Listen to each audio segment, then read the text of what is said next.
Hi everyone, welcome back to my channel अजर concept classes. आज की इस वीडियो में हम रिमेनिंग 5 क्वेश्चंस कंप्लीट करेंगे। 15 क्वेश्चंस हम कंप्लीट कर चुके हैं डिजिटल इलेक्ट्रॉनिक्स का, और हम रिमेनिंग 5 क्वेश्चन इस लेक्चर में कंप्लीट करेंगे। ठीक है, तो सबसे पहला क्वेश्चन हमारा है कि व्हाट इज टाइमर। तो टाइमर का डेफिनेशन कुछ इस तरीके से है: a timer is a control device और function that is used to measure a specific time interval and then perform an action after that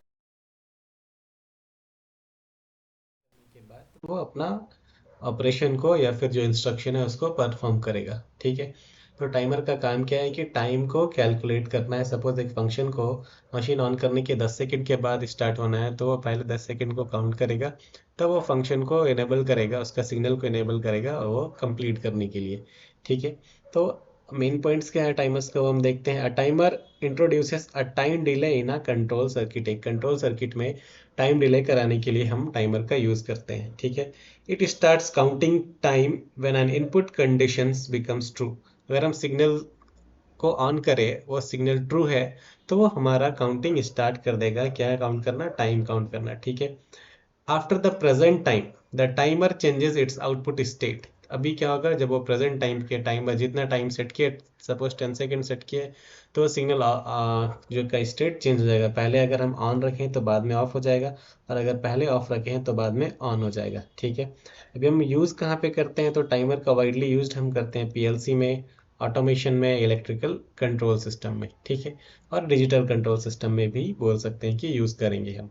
ठीक है, हमारा टाइप के बारे में बात करें तो हमारा on time on delay timer होता है, जिसमें क्या है, output turns on after present time. Present time के में हमारा आउटपुट टर्न्स ऑन हो जाता है। और ऑफ डिले टाइम होता है, इसमें क्या होता है कि output turns of after present time. ठीक है, तो हम ऑन कर रहे हैं, आने वाला इनपुट को ऑन कर रहे हैं कि ऑफ कर रहे हैं, उसके हिसाब से हम नाम देते हैं कि ऑन डिले टाइमर होगा या फिर ऑफ डिले टाइमर होगा। ठीक है, अब आते हैं नेक्स्ट क्वेश्चन, काउंटर पे। A counter is a control device or function used to count the number of times an event occurs and perform an action when a present count value is reached। इसका मतलब ये है कि यहाँ पर कितना, अगर 10 टाइम्स काउंट करने के बाद दूसरा फंक्शन स्टार्ट करना है, तो पहले हम अगर काउंट करने के लिए सिग्नल दे दिए, ठीक है, वो 10 टाइम्स काउंट करेगा वो साइकिल्स को, उसके बाद दूसरा फंक्शन को स्टार्ट करा देगा। ठीक है, टाइमर के जैसा ही काउंटर है, टाइमर में टाइम को काउंट करता है, काउंटर में नंबर ऑफ साइकिल्स को काउंट करता है। कौन सा फंक्शन बार बार रिपीट कर रहा है उसको काउंट करता है काउंटर में। ठीक है, मेन सम कुछ टॉप पॉइंट्स के बारे में बात करें तो हमारा काउंटर इज इंक्रीजेज और decreases its count wherever it receives pulse और ट्रिगर। यानी कि पल्स और ट्रिगर बोले तो हम सिग्नल्स बोल सकते हैं। जब भी वह सिग्नल्स को रिसीव करता है तो क्या करता है कि काउंट को इंक्रीज करता है या फिर डिक्रीज करता है। किसका काउंट को? नंबर ऑफ साइकिल्स को। ठीक है, it compares the current count with the present count. Present count को करेंट काउंट से कंपेयर करेगा। When the present count is reached the output changes it's state. ठीक है, करेंट काउंट पे पहुंच गया तो वो अपना आउटपुट को का जो स्टेट है उसको चेंज कर देगा। यानी ऑफ है तो ऑन कर देगा, ऑन है तो ऑफ कर देगा। कहाँ पे यूज़ करेंगे? तो सिमिलरली टाइमर की तरह इसको हम पीएलसी में यूज़ कर सकते हैं और डिजिटल कंट्रोल सिस्टम में भी यूज़ कर सकते हैं। ठीक है, टाइप्स के बारे में बात करें तो यहाँ पर अप काउंटर होता है और डाउन काउंटर होता है। अप काउंटर किसको बोलते हैं? जो काउंट फ्रॉम ये स्टार्ट करता है जीरो से और प्रेजेंट वैल्यू तक जाता है। ठीक है, और डाउन काउंटर किसको बोलते हैं? जो स्टार्ट करता है प्रेजेंट वैल्यू से और जीरो तक जाता है। सपोज कीजिए कि हम 10 साइकिल्स के बारे में बात कर रहे हैं, तो जीरो से जा करके 10 पे रुक गया, तो ये क्या कहलाएगा? ये हमारा अप काउंटर कहलाएगा। ठीक है, और अगर 10 से स्टार्ट होकर जीरो पे जाके रुक गया, तो ये हमारा क्या कहलाएगा? ये हमारा डाउन काउंटर कहलाएगा। ठीक है, अब आते हैं रजिस्टर। तो रजिस्टर क्या होता है? Register is a small high speed storage element used to temporarily store data, instructions और control information inside a digital signal। ठीक है, यानी कि ये हमारा हाई स्पीड स्टोरेज एलिमेंट है जो कि इंस्ट्रक्शंस को, इंफॉर्मेशंस को स्टोर करता है। ठीक है, एक शॉर्ट इंटरवल ऑफ टाइम के लिए, यानी कि टेम्पररी स्टोर करता है डेटा को। ठीक है, तो register are made using flip flop. Flip flop का यूज़ करके बनाता है, यानी कि यहाँ ट्रिगर का करने का ज़रूरत पड़ेगा। ठीक है, अभी हम बात करें तो they store data for a very short time के लिए डेटा को स्टोर करता है।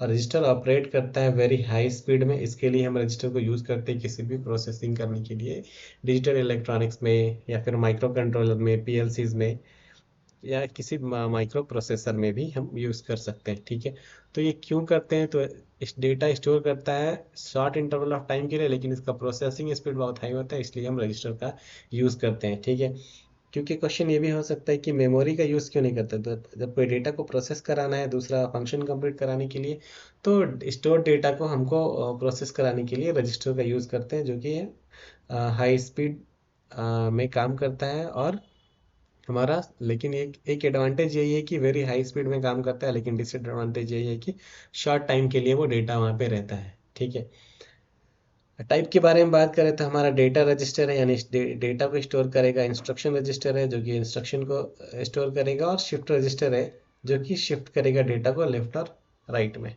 ठीक है, नेक्स्ट क्वेश्चन हम बात करेंगे सैम्पलिंग का। तो हम देख चुके हैं कि कोई भी एनालॉग सिग्नल को हम डिजिटल में कन्वर्ट करते हैं। क्यों करते हैं? क्योंकि हमको जो प्रोसेस कराना है, एक जगह से दूसरे जगह ट्रांसफ़र कराना है, तो वो इसके लिए काफ़ी आसान होता है, नॉइज़ कम होता है और एग्जैक्ट डेटा मिलता है। तो अ, इसके लिए हम एनालॉग सिग्नल को डिजिटल में कन्वर्ट करते हैं, तब फिर उसको एक जगह से दूसरे जगह ट्रांसफर करते हैं।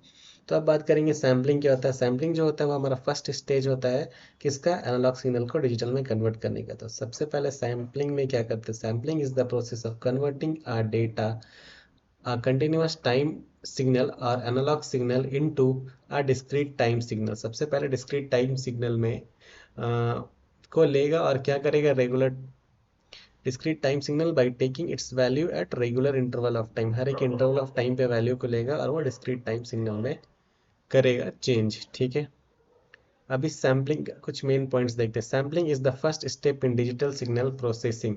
The signal is measured at equal interval of time called the sampling period. हर एक इंटरवल ऑफ टाइम पे कितना है उसको हम सैम्पलिंग पीरियड बोलते हैं। ठीक है, proper sampling preserves the original signal information. Proper sampling जो है वो उसमें होल्ड करता है किसको? ओरिजिनल सिग्नल ऑफ इंफॉर्मेशन को। ठीक है, it is used in communication system, DSP, digital signal processing और एनालॉग डिजिटल इलेक्ट्रॉनिक्स। ओके, अभी हम बात करें तो यहाँ पे एक इक्वेशन दिया है, F S is equal to 2 times F max. Sampling frequency जो है मैक्सिमम फ्रीक्वेंसी, सिग्नल के मैक्सिमम फ्रीक्वेंसी से 2 टाइम्स ग्रेटर या फिर इक्वल होना चाहिए। और हम इसको ये नाइक्वेस्ट इक्वेशन भी बोलते हैं। ठीक है, ये काफ़ी इंपॉर्टेंट इक्वेशन है और ये हमारा डिजिटल कम्युनिकेशन में काफ़ी यूज़ होता है। ठीक है, एनालॉग को डिजिटल में कन्वर्ट करने के लिए ये इक्वेशन को ध्यान में रखना ज़रूरी होता है।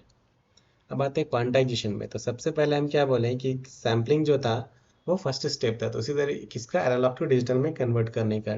क्वांटाइजेशन है एनालॉग टू डिजिटल में कन्वर्ट करने का सेकंड स्टेप। आइए देखते हैं इसमें है क्या।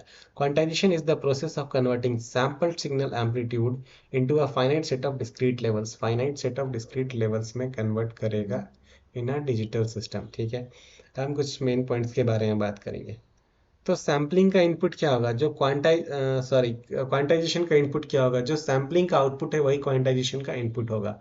ठीक है, और वो डिस्क्रीट टाइम सिग्नल को डिस्क्रीट लेवल्स में into finite set of discrete levels में चेंज कर देगा। ठीक है, quantization is the second step of analogue to digital conversion, ये हम डिस्कस कर लिए। Each sample value is round off to the nearest allowed level. Nearest allowed level में हर एक सैंपल्स को राउंड ऑफ करते हैं, लेकिन राउंड ऑफ का एक प्रॉब्लम है कि राउंड ऑफ करने की वजह से यहाँ पे एक एरर मिलता है जिसको हम क्वांटाइजेशन एरर बोलते हैं। ठीक है, यहाँ पर क्या है कि हाई नंबर ऑफ लेवल्स लेंगे तो बेटर एक्यूरेसी मिलेगा। इसका मतलब है कि मोर क्वांटाइजेशन लेवल है तो बेटर सिग्नल क्वालिटी मिलेगा, लेकिन साथ ही साथ एक डिसएडवांटेज ये है कि मोर बिट्स का ज़रूरत पड़ेगा। ठीक है, तो ये है हमारा क्वांटाइजेशन। तो हम ये लास्ट का 5 क्वेश्चन कंप्लीट कर चुके हैं डिजिटल इलेक्ट्रॉनिक्स का। ठीक है, इसके बाद हम नेक्स्ट सब्जेक्ट में बढ़ेंगे। तो इस क्वेश्चन के साथ ही हमारा डिजिटल इलेक्ट्रॉनिक्स कंप्लीट हो गया।